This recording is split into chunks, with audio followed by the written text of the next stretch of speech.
Well, welcome to the meeting. See, Jiahang is here, and Dick and Susan. Yeah. Hi. Hello. Nice to see you. Yeah. Jiahang, how are you doing on your project? Yeah, I'm fine. Yes, I'm sorry that I didn't attend the meeting the last week because it was conflict with some of my family stuff. Yes, but actually about the projects Walter and I were still in the process to do some general plans of this project. For example, we have some discussions before about what kind of tools or what kind of frameworks we will use in this project. Yes, and I think today I can bring some updates to you about the project, and another stuff is the research project I've mentioned before. Yes, it is about the research projects we will submit to such as some conference or some journals. Yes. Yeah. So yeah, I would like to show these updates in this meeting. Today. Yeah. That'd be good. Yeah. All right. Why don't you go ahead and do that? Okay. Yeah. I think I can share my screen. I'm not sure if I can do this today. Okay. Let's see. There we go. So yeah, it works. You could see my screen. Yeah. I've built such a list. Yes, and the first thing is about the GSoC project. Yes, because in last week I've trying to survey some data sets you provided in Slack. Yes, and I see that there's one data set. This one, it is a CSV file, which includes the positions of cells in C elegans, right? Yes. But I didn't really understand the meaning of some data, such as this one, the mean division time. I'm not sure what does it mean. So this data set was, this is for independent cells in the lineage tree. So as we've discussed, the lineage tree, you go from one cell divides into two cells in C elegans, and that keeps happening throughout the tree. So each one of these cells, the labels are a specific cell type. So if you go over to the left, you have ABA, which is cell type, and then ABAL and ABALA are left branch to the left and to the anterior portion, respectively. So those are the names of the cells, and they correspond to where they fall in the lineage tree, but also in the anatomy. And then these measurements here, X, Y, and Z, these are measurements from cell tracking data. So when you get a cell tracking image, usually it's a two-dimensional image, and then those images are in a stack. And then you have different, you make different cuts through the anatomy from the top to the bottom of the worm. Now, these numbers are sort of, averaged over that so that they can find, you can find the location of the cell in the frame. Now, the problem is that for each cell and each point in development, these coordinates are off. I mean, you can't just map them out raw like this. So you have to do some sort of normalization. And so actually, I think these are normalized. These are on this scale where they've all been normalized, and they, the 0 point on the x-axis is the midpoint between the head and the tail. The 0 point for the y is between the midpoint between the left and the right, and the z is the midpoint between the top and the bottom. And then these are basically, deviations from that 0 point.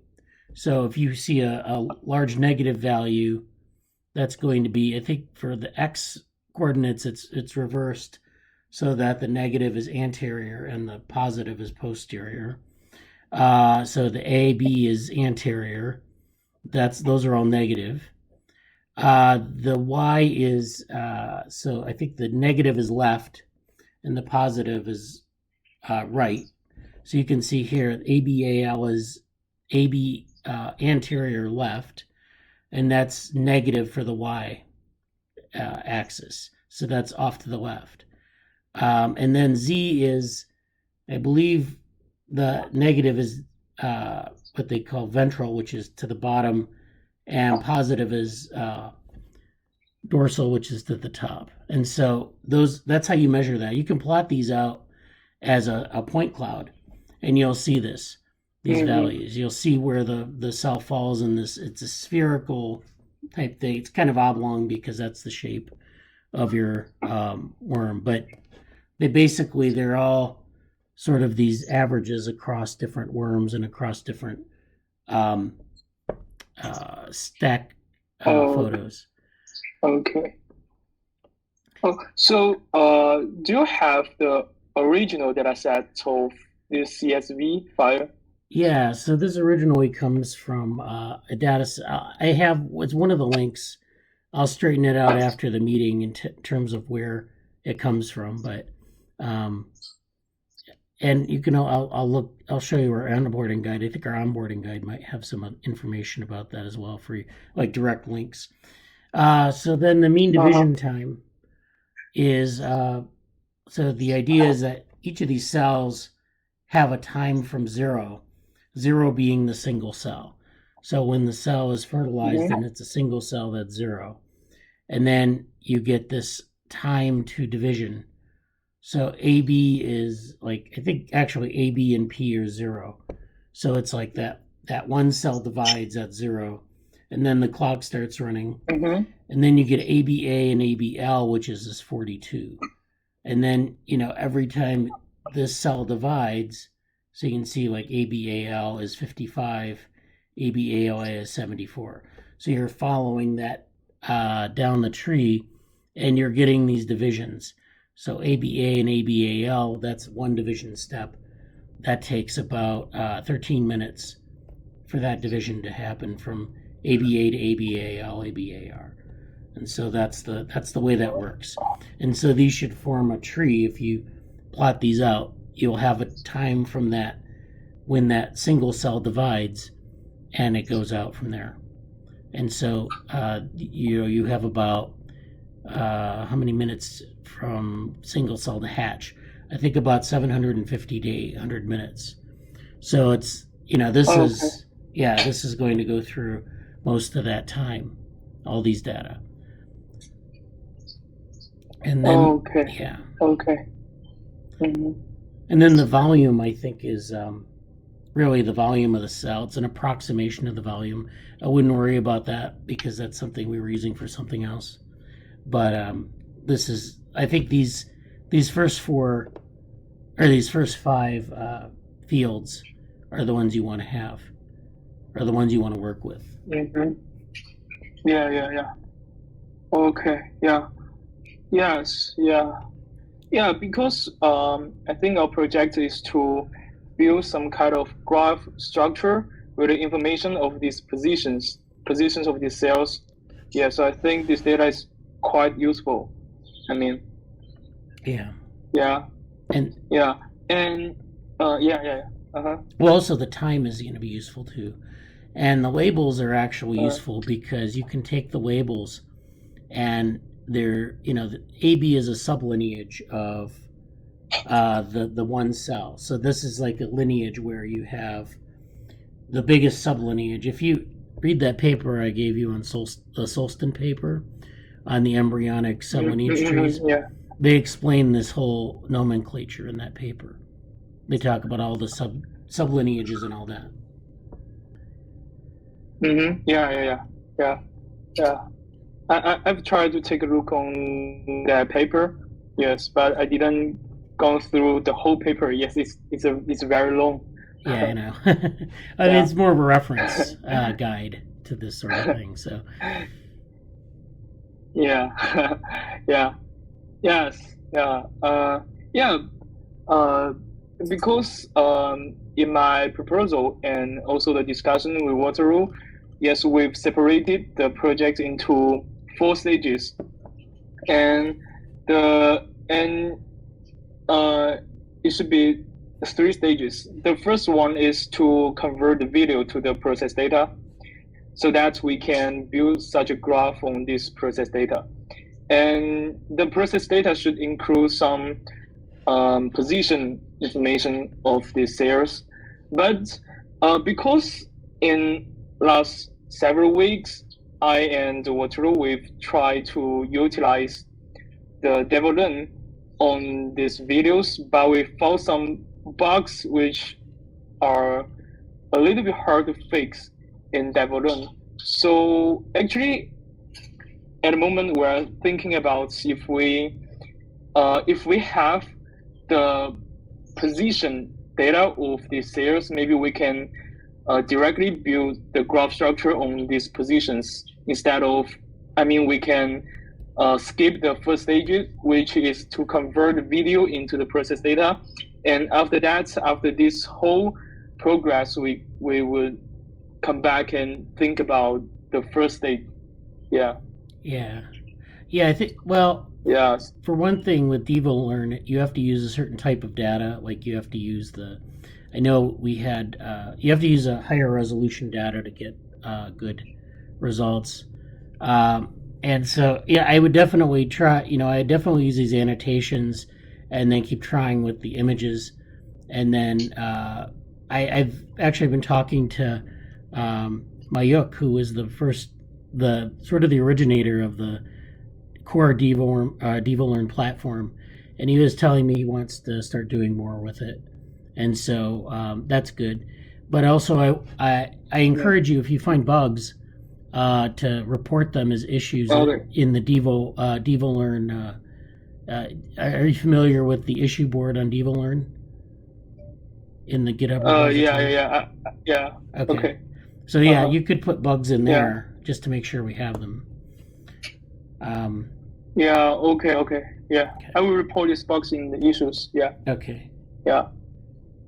But by the way, I remember I don't remember where some contributor of the DevoWorm has sorry, wait a moment. Okay. Yes. In this part, DevoWorm has provided a Jupyter notebook, which introduce some tasks that DevoWorm has worked on, and one of these tasks has to do with some data sets, but I see that these data sets are not provided in the GitHub.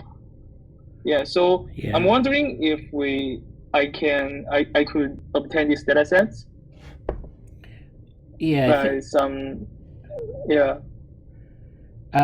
not sure. I think this may have been like just a general example, but we'll go through. I know there were some data sets that were used in those projects, but we'll have to go through. It's actually in, I think, the README, one of the READMEs in the main repository, where those are made available. But there are a number of data sets that you can use to validate this sort of thing. You can use your own, if you find a data set that you think is good enough. We've had a couple just with images, and you can just put those in. But we'll work on that a little bit more to make sure that we have what we need. Okay. Because it seems like these data sets are useful, and the DevoWorm can work on these data sets, and DevoWorm can output some, useful information and some useful results based on this data set. So I think if we could try these data sets first, maybe it would help us better understand some latent logic and some implementations of DevoWorm, I think. Yes, but it's okay if I can also try some other data sets. Yes, it's okay. Yeah. Yeah. Well, I mean, yeah, you could Yeah. try a few and see which ones work best, because there's going to be a lot of. It depends on the nature of the data set. If it's like if the edges are clear, or the sampling rate, and then that'll affect performance. I would try a couple and see which ones give you the best result, especially for something like this where you're trying to basically approximate a cell centroid. It's useful, I think, to have like a couple of trials to see which work best. Okay. Yeah. Okay. I see. Yes. Yeah. Okay. Yeah, I see. And also, I got some other update. Yeah.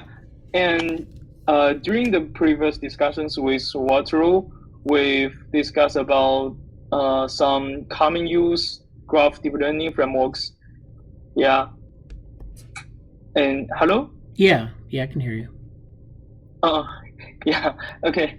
Yes, we've discussed about some frameworks such as DGL and PYG and Network X, because these frameworks are common use in the field of such as the graph analysis and the graph deep learning. Yes, and because actually I'm much more familiar with DGL because I was once working for DGL team. Yeah, so I think maybe we would choose DGL as the framework that in our project, because DGL has provided some API that can convert the graph structure into some other formats such as Network X, and the Network X also provides some other API, and we can use this API to analyze the network properties. Yes, such as the how many clicks in a graph and degree distribution and some other kind of stuff. And also DGL has provided some useful abstract classes for the users to build the graph structure given some raw data sets. Yes, so it will help us to reduce some codes that we need to write down in the coding period. Yeah. So yes, yeah. We will use DGL. In this project to help us to better build the whole project, I think. Yeah, I think so. Okay. Yeah, and and also I have another question about that. It's about because I see that I've surveyed some paper regarding the cell segmentation, cell tracking, and I will introduce some of them later. But I found that there are lots of methods which can deal with these problems. So I'm not pretty sure if we need to offer a general framework that can employ any kind of models on any kind of data sets, or if we need to provide some examples that just employ some existing models to solve some problems of some existing data sets. I'm not sure if I'm clear right now. Yeah. I guess. Yeah. Getting to a general framework is a bit much, like for the time that we have at least for GSoC. Yeah. I would just provide some examples for GSoC, and then after that we can talk about a framework, because you'll have to learn like how this works and how well everything works before you can really get into a formal framework. But yeah, I would just use a couple of examples just for the coding period and get those down, and figure out how this works. And then, yeah. Okay, I see. Yes. Yes, because I think if we need to provide a general framework, it would be very difficult. Yeah. Yes, it would be like we are building some kind of DG or PYG or PyTorch stuff. Yeah, it would be very difficult. Yes. Yeah. Well, I mean, Yeah. that's the culmination of maybe a year or two of work before they even release it, and then you get these community releases that are built upon that framework, but the underpinnings of it are very extensive. So, yeah. Yeah. Okay, I see. Yeah, I understand your point. Yes. Yeah, and these are some questions regarding the project, and maybe in this week, we will focus on building the whole project, such as we will write down some code, some abstract classes that can convert the video to process data or convert the process data to the graph. Yes, we will start coding, in this week. Yeah. Yes. Yeah. And actually, I have some updates regarding the paper. Regarding the research project. Yes. Okay. Just like, what I've mentioned several weeks ago. Yes, I'm very interested in the cell tracking problem at the moment. Yes. Because there are still few works regarding how to utilize the graph neural networks to track cells. Yes, and there's only one paper I can found to combine the graph neural networks and cell tracking. Yeah, so I've surveyed some papers regarding the geometric or topological GNN and the cell tracking.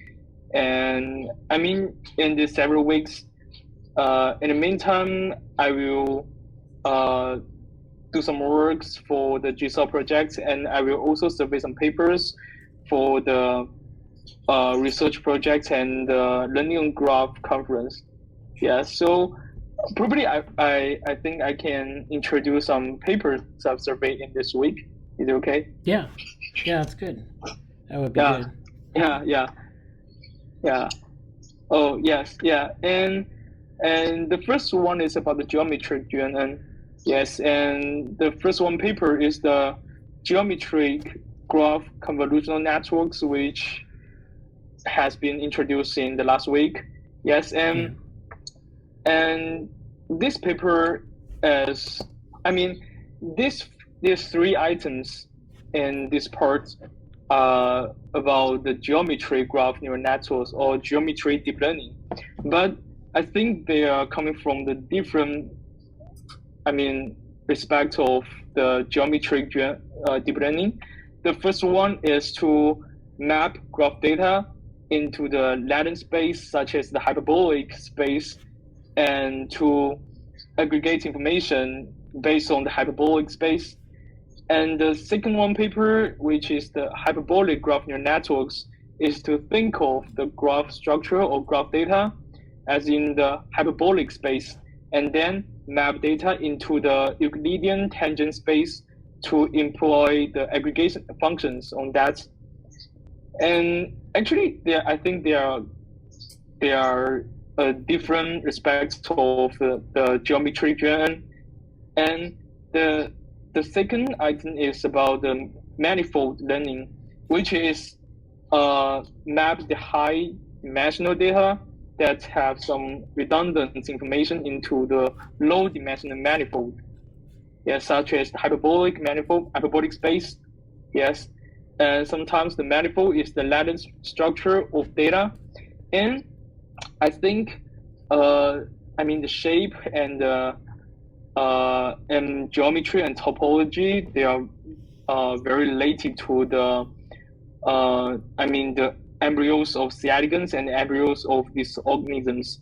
So I think maybe it would be better if we can start from the geometry and topological deep learning. Start from this point, and we can find if there are any insights of combining the geometry, GNN, and organisms and the developmental biological analysis. So, I will share some links after the meeting in the Slack, but I'm wondering if there is any classic paper regarding the topology and geometry of organisms, especially the C. elegans. Yes, I'm not really familiar with this field. Yeah. Yeah, there are a couple. There's some work on, I've seen some work on like the geometry and topology of embryos, and I have a couple actually that have come out recently. There have been like some mathematicians have been playing around with C. elegans embryos, fortunately, because they're very easy, they're tractable in the way that I've described here. And they've done things like looked at the sort of the shape. They've sort of analyzed the shape. They've introduced shape parameters. They've introduced other types of, approaches to looking at the embryo, as like looking for holes in the emerging structure of the connectome and things like that. I can share some of those papers with you. But yeah, I think that's a wide open area in some ways. We've talked in the group about topological data analysis, which is a whole new other field from graph theory and networks. But they're doing things where they're using like topology to sort of characterize how the cells are organized and the shapes that sort of emerge from that. So I'll get some papers on that. I think it'd be an interesting direction. I don't want you to necessarily go down that alley, but just to see what they're doing, I think is the Yeah. I also see that. I'm not sure one of the papers name we title as the topological graph neural network. I didn't remember its name correctly, but I remember that he has used some kind of topological data analysis in the GNN. I'm not pretty sure. Yes. Yeah. And actually, I'm still learning something from the topology and geometry, because I'm also I'm not really familiar with this part as well. Yeah.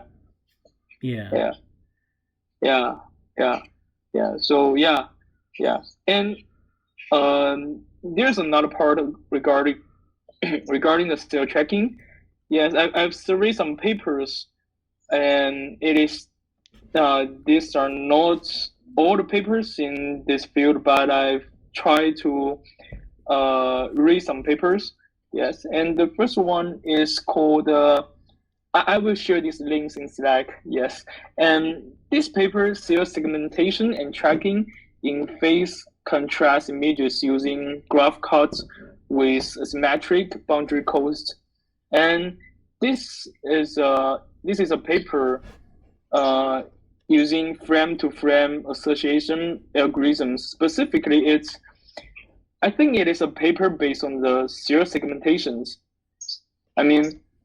It segments the cells in a frame in the image, and it tries to propagate some prior knowledge of this segmentation into to next several frames, and based on this segmentation, they will segment the cells on the new images. Yes, and so by this way, they can segment the cells frame by frame, image by image. Yes, and I thought that's one of important prior knowledge they would use in frame-to-frame association algorithm for cell tracking is that they would assume that the shift or the distance of shifts of the cells between two frames would be very close. Yes. Yeah. So yes, this assumption will provide some basis for using these frame-to-frame association algorithms. Yes. There's another paper called Fast and Accurate Reconstruction of Cell Lineage from Large-Scale Microscopy Data, and it is I think the essential notion of this paper is very similar to the first one, because it is also segmenting the cells of one image and propagates the segmentation results to the next image. Yes, I'm not sure if I understand correctly. Yes, and there's another paper which is a little bit different from the first two papers. It is called the Reliable Cell Tracking by Global Data Association, because the main notion of this paper is to generate some short trajectories of cells first, and then combine these trajectories into the whole cell lineage. So it seems that it's a global association algorithms. Yes. Yeah. And yes, these papers and these three papers, they do not use any kind of technique of deep learning or the CNN or GNN. They are trying to utilize some conventional techniques, such as some linear programming and some other techniques. Yes, and I think in the following several weeks, I will try to survey some cell tracking papers related to the deep learning or machine learning kind of this stuff. Yeah. If you go to any like developmental biology talk now, they not anyone, but like a lot of them will feature automated cell tracking, that they have they'll have a software that they use to track cells. They'll get some microscopy data, and usually they're looking for things like cell migrations, and that's quite informative in development, because the cells will migrate, and you want to know, especially in organisms like in zebrafish and in mouse embryo and things like that.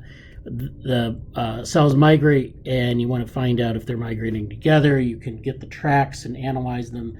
We've done some work with positional tracking, some sort of crude work on it in C. elegans, where we've taken second order tracks, like plotting the changes in the position.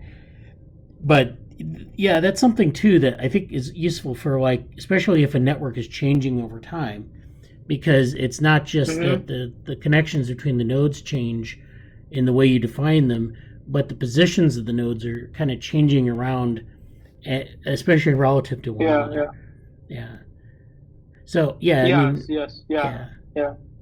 So they don't all use deep learning for this. Some of the automated programs will use something like linear programming, and then they'll compute a track, and it's like a least cost thing. But you can, there are a lot of ways to do this, and depending on what you need to do. And I don't want you to go down this rabbit hole very deeply, because it's not, whatever you think is something that's suitable for the project, try to work on that, and then, we could work on that. We could work out from there. I mean, just have something that would look, maybe something relevant to the project, get a first draft going of, this is how we might approach the problem of tracking cells. And then, we could work on it from there after the GSoC coding period, because there's probably a lot there that we could add on to. But, and this is true, I think, of anyone's project in the group. You want to pick the sort of the obvious thing that you can work on to put it into your software. And then, you don't want to take 6 weeks to do this. You want to do something in maybe 1 week or 2 weeks, or, refine it a little bit if you have time at the end. And then after the GSoC project, there will be opportunities for expanding that work. And you can even lay out a plan for it, or a roadmap for it, if that's something you can't get to, and you have an idea of how this should work. Laying out a roadmap instead of actually putting it in code, if you don't have time, might be useful as well, because then it'll guide people in the future what needs to be done. Okay. Yeah. Sorry. Yeah, I see your point. Yeah. Yeah. But sorry, I got a phone call. Okay. I'm sorry. Yeah. I got your point. But yes, I think yes, these topics can be, can be live up after the GSoC project. Yes, but I mean, if if how about if we can, if we can regard these topics as another research project for the learning of graph? Yeah, definitely. Yeah, we could do that. I mean, that's something that we can do. Yeah, I think there's a lot to work on. Yeah. Definitely is.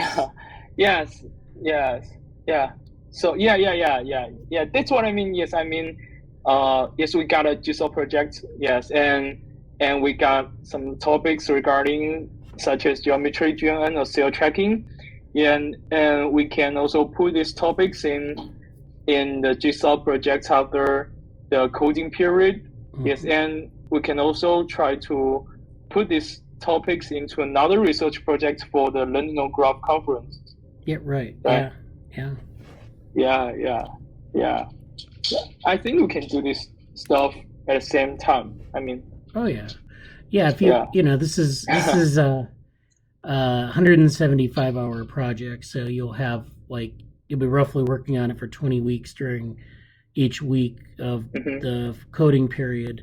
So you'll have more time. It's not like you're working 80 hours a week on it. But if you'll have more time to do other things. It's just I want to make sure everyone gets their, hits their benchmarks for the week, or hits their targets for the week, so that we can move through and Yeah. Okay. Yeah. I got your point. Yes. Yeah.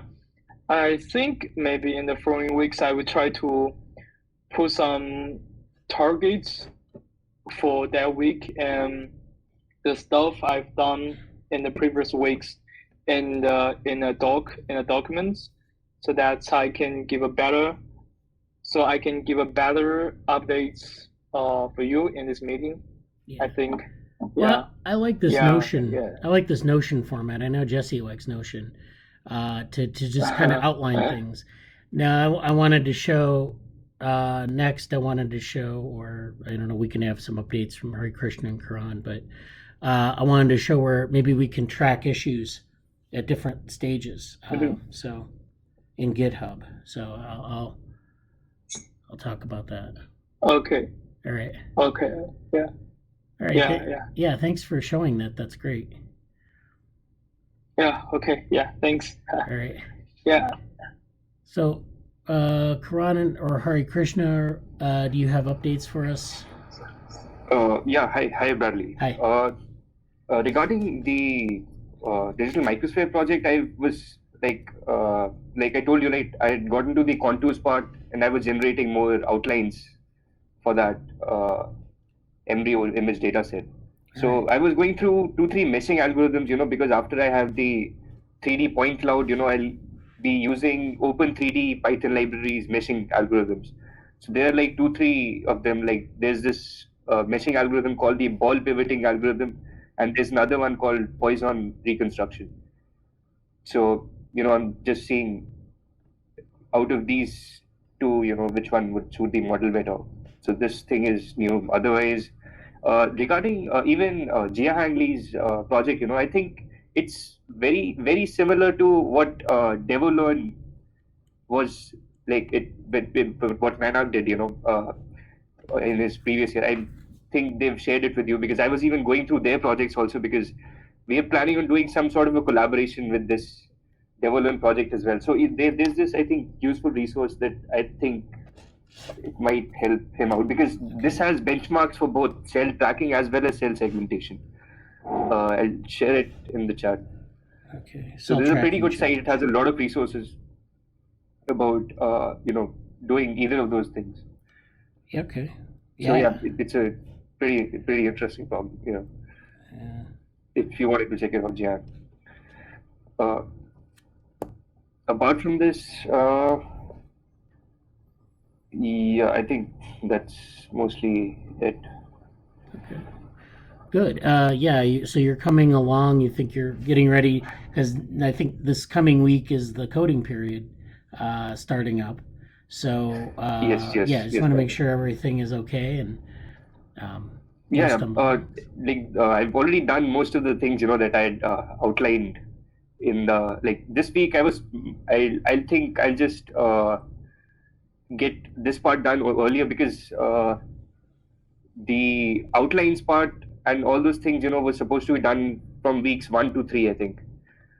Week 1, week 2, and week 3. So I'll just refine them and factor the code in a more neater way, so that if anybody else wants to collaborate, they can see it much more clearly. I think this is what I'll be doing this week. Otherwise, functions and all those things, they've already mapped them out. So I don't think that will take more than a few hours just to factor it properly. Yeah. I'll look into more things, if I can add within this for this particular week. Okay. Yeah. If you're working on from your schedule, don't forget that it's a work in progress. That was something that would show us that you could sort of organize things and get things in a general sense of I could do this in a certain amount of time. But you're constantly going to be revising your schedule, so I would recommend going back to your schedules and making sure that you're hitting what you want. If you've completed something, just kind of move things up, and then you'll have Yeah, it'll be a good way to be accountable. Yeah, okay, I'll revise the schedule. Yeah. All right. Harikrishna, do you have an update? Yeah, hello. Hi. So right now I'm going forward I'm experimenting with a method in which I'm taking two images and trying to find the angle with which it has changed and trying to find the overlap and finding a new image and using that new image to overlap with the next image. So kind of like that, and I'm experimenting with it. Maybe if it works, I'll go ahead with it, or look for other ways. That's it. Okay. It sounds good. Your schedule is coming along. You think you're ready for a coding period? Yes. Okay. Well, that sounds Harry, good. Harry, I have a suggestion. This goes back to the 1960s. Okay. Astronomers would look for stars that were moving relative to other stars by taking pictures at two different times and flashing them back and forth on the screen. Okay, and then if a star was moving, you would see one bright star moving from one position to another, back and forth. So in other words, you use the motion to detect whether or not the star moved. Now, if you take two images that represent a motion, you should see them moving until they're superimposed. Once they're accurately superimposed, they should stop moving. So one trick would be to flash the two images back and forth until you can align them, and they stop moving. Okay. Yeah, I get it. Okay? So it's an old astronomy trick.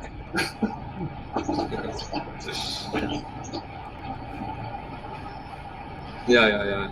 I understand. And with the speed of computers now, you should be able to flash the images back and forth rapidly. Yeah, that can be done. Okay? Yeah. Yeah, sounds good. Thank you for that update. Yeah, Bradley, maybe I should indicate what we're trying to do here is the problem with aligning rotating images can be boiled down to spherical coordinates theta and phi. And what you're doing is a search in the theta phi plane, so to speak. Okay? Now, the problem with it is that there may be local minima. Okay. And if they're local minima, then if you get the wrong alignment automatically, then you're in a local minimum, and then you have to use optimization techniques such as simulated annealing to try to get past the local minima. Okay. Yeah. The idea here is let's incorporate the human brain in the loop. Okay, and by finding the overlap between two consecutive images that are close to each other, we may be able to do two things. One is find out if there are local minima, because you can track the differences as you approach the minimum. And the other is you may do better than most of these algorithms. I'm not sure. Yeah. Because by using the human brain, you take into account many things that are hard to take into account by computer, and you may disregard things like differences in shading and stuff like that. Right. Okay. So it's it's an interesting approach. It will yield data as to whether or not we could automate it by getting the structure of the landscape. In other words, of the two-dimensional heights of the optimization curve and local optimization curves. We may then be able to choose an optimization algorithm that could do it automatically without human intervention. Yeah. Okay. Okay. Okay. So we're going to use Harikrishna's brain first. Okay. Yeah. That sounds good. Yeah. Okay. All right. And Susan's got a large number of data sets of rotating embryos from the flipping microscope where the angles between them are small, so it should be relatively easy to do the overlap. All right. Okay? Yeah. Yeah. And Susan has committed herself to writing the first draft. Yeah. Okay. Okay. Sounds good. Yeah. Okay. So it's not using her fancier microscope, but it may be a way to use the data we've already got. Yeah. Yeah. Okay. Okay. Now I expect it will get harder as the number of cells increases. Probably. Oh, yeah, it will. Okay. Yeah. Okay. So we'll start with very young embryos. Yeah. Early stage. Yeah. Okay. Yeah. Sounds great. Okay. So it's sort of yield unto the computer that which is the computer's, but yeah. You're on pain when you can't. Yeah. Okay. So Jiahang had to leave. He said that Karan put the cell tracking challenge link into the chat, and Jiahang said, yes, I see datasets in cell tracking challenge. They're very common, used in experiments, a lot of related projects. I would also try them in the coding period. Then he had to leave. So good. I'm going to actually go through some things now. I wanted to talk about some of the things we might start doing on GitHub with respect to if you're going through your project and you're planning it out, and then I had a couple more things to talk about as well. So, so as for like planning on some of these projects, you're going to have, certain sort of buckets that you can put things in. And I'm going to go, I don't have a project board set up for this, but, in our GSoC 2022 repository here, and we have our directories for different people to push to.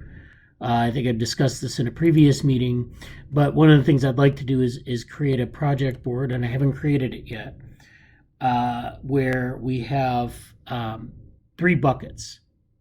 And that first bucket is going to be like the things that maybe we want to do in the short term. So if you come up with an idea, and I know that Jiahang has come up with some ideas, and Karan and Harikrishna are coming up with ideas, and Wataru has ideas, the best way to sort through these is to put these in a project board. And so the first section of this project board is going to be sort of like a to-do. Let me do this on my board here. All right, so the first column will be to do, and that'll be kind of like a small scale deadline. Maybe this is stuff that we can do within the coding period. It's maybe a target, but we're not committed to it. This is just, maybe like something with maybe a couple week deadline or a couple weeks of implementation. So these are things that you might not do in the coding period, but are relatively small scale. And I said to Jiahang, you don't want to go down too many rabbit holes, because during this coding period, you want to get through it rather quickly. You want to hit the things that you can get done and then have a project to turn in. But for future development, you want to have these to-dos in a list. And for the DevoLearn repository, or the DevoLearn project, we have a task board that's already well populated with things. And this is something that we started during the coding periods when this was built, but also things that afterwards we had open source contributors filing bug reports and issues and then addressing them accordingly. So this is going to actually be quite useful to revisit things. So the first column would be to do. The second column would be nice to have. So these are things that I don't know necessarily how to implement them, but these are things that maybe we want. And there's a medium sort of deadline for that. So the nice to have stuff isn't really, the to-do stuff is stuff you basically know how to do it. It's very constrained, but it's something that maybe you'll address, maybe you won't. Nice to have would be maybe something that, if you think about something that maybe a contributor could do in another GSoC project, or just in another setting where you don't have a deadline, and you say, I'd like to have this module does this. That would be nice to have. And I want you to put things in here because I want us to not lose our train of thought on this. If we come up with something, and if you come up with something in the middle of the night, or you come up with something as you're reading, write it down, and then put it in the nice to have category. The third one is future directions. And this is, this will be like really long-term, like almost like moonshot type thing. If you think about like, I don't know if you've probably never heard this, but sometimes people put things into buckets. They put like a moonshot, a Mars shot, and like an interplanetary shot. And this is like an analogy of space travel. A moonshot would be like something that is, compared to that scale, relatively small scale, something you can do in a short amount of time, but you don't know if you can do it or not when you're working on your project. Nice to have would be like a Mars shot where, it's a larger effort, but it's not something that's really long, like not like a whole separate part of the roadmap. And then future directions are like if you were, sketching out a roadmap, where are things we could go later? So, with respect to DevoLearn, the GNN stuff would have been like one of these future directions. It's just something that's sort of off to the side.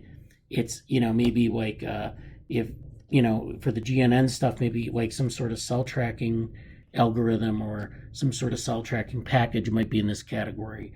Whereas nice to have might be like, some little module that does some cell tracking, and to do might be implementing an existing module that allows you to calculate distances. So these are the categories I want us to follow for this. So I'll make this board and we'll talk about it later. Then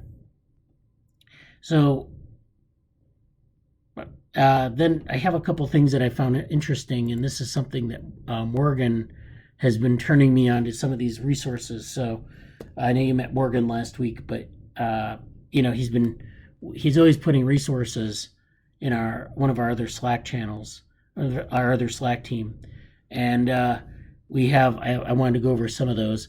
This one is a hybrid automata library. and this is abbreviated HAL, like the computer in 2001. And this is something that was developed by the Mathematical Oncology team, which is a group, I think, out of the Cleveland Clinic. And they have this open source software. So this is for cellular automata. This is for hybrid modeling, and it's an open source platform. So people can contribute to this. They can use it without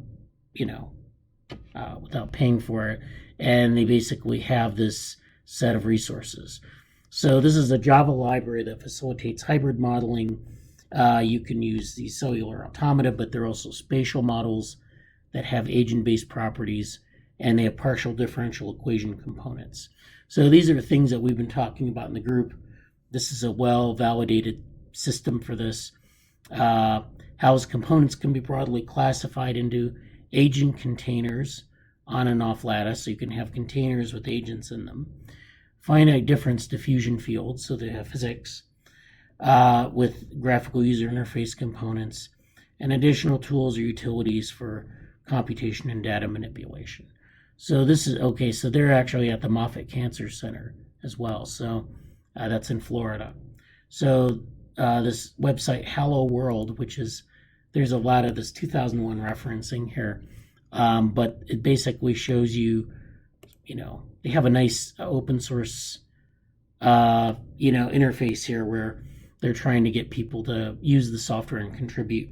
So they have this GitHub repository, this GitHub organization, MathOnco, HAL, and then they have this website where they're doing a description of the software.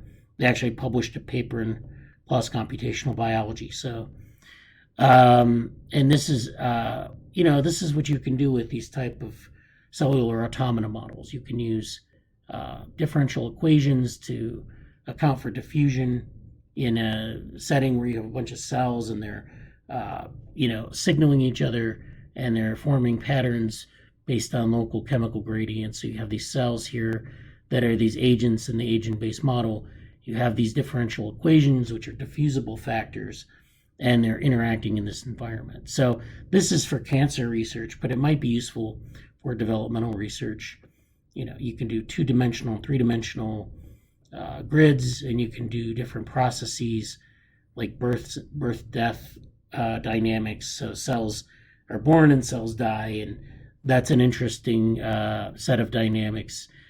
Neighbor interactions, so cells interacting with each other, and then of course movement, which we've talked about. They deal with it as a matter of advection, but this is not cell tracking, but you're able to sort of generate these cell tracks using this type of model.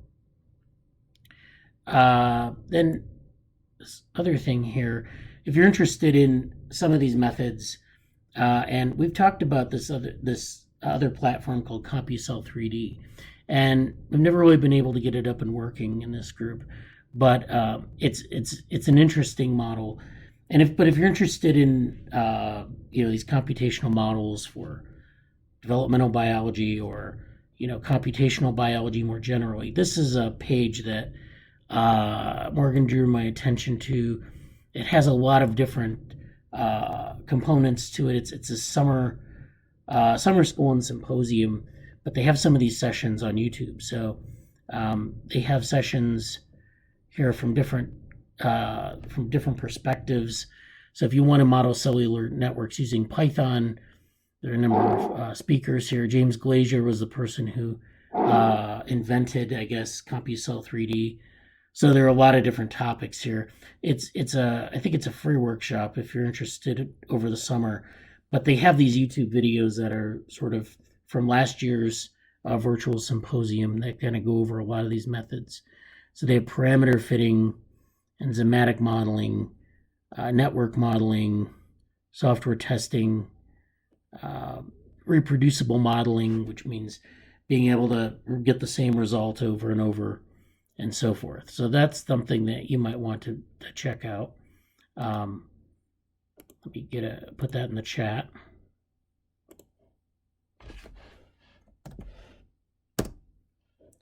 And so that's, I just wanted to show those resources because I thought they were interesting and you might find them useful.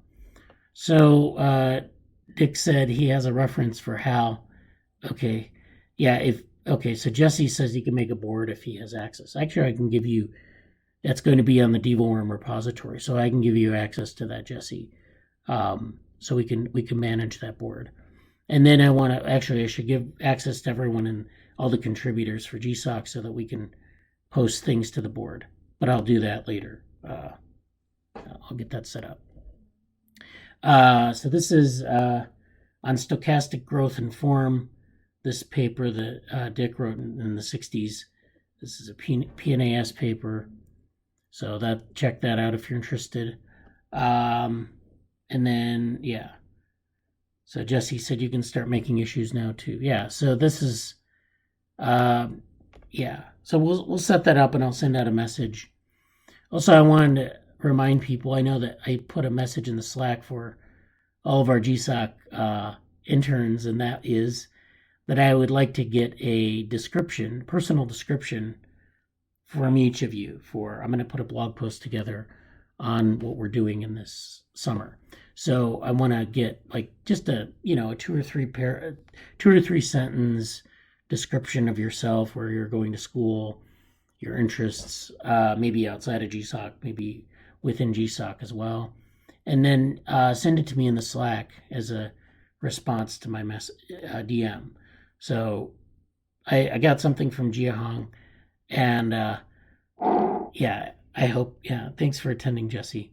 I hope to get that together maybe this week. I can put it up and share it with everyone.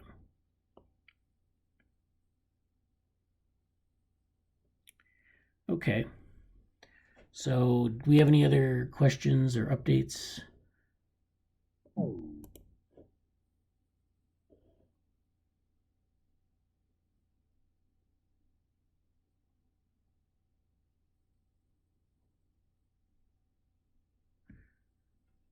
Okay.